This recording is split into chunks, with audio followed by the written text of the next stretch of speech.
One of the saddest things that I think we all experience in society is the tragic and unnecessary waste of human life and the injury to people who are just innocent bystanders.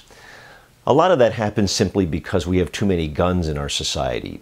So you've probably read about the people in Michigan who were indicted for belonging to a militia that apparently had some pretty extreme views and was bent on unleashing violence and injury and death on other people in our country. But there's a real consequence to having guns in our society that goes beyond threats. And that happened in Washington, D.C. a couple of days ago, where 4 people are now dead because of a shooting spree. And that shooting spree was conducted by a group of people who killed 4 people and injured many others using at least 2 handguns. One was a 9mm handgun. None of these are guns that are used to go out and hunt deer. This is about guns that are just used to injure and kill other human beings. One of the reasons those guns were potentially available is because the United States Supreme Court, the conservatives in the United States Supreme Court, overturned the Washington, D.C. handgun law, which was one of the strongest bans on handguns in the country.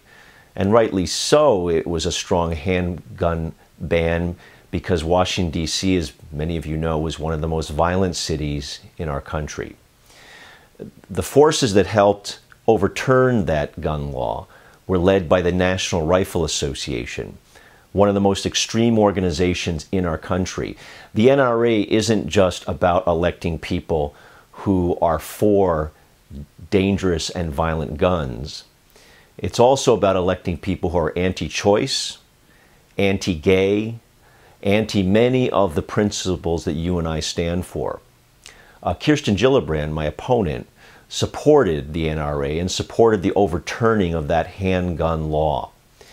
So there are 4 people who are lying dead in Washington, D.C. today because, potentially, the handgun law was overturned and guns became easier to access and easier to use in Washington, D.C. If I'm elected to the United States Senate, I'm certainly going to have my eye on and work very, very hard to clean up our society from the guns that have no use other than killing people. It's something we don't need in our country. It's something that causes enormous pain and suffering for people throughout our country. It has no place in a civilized society.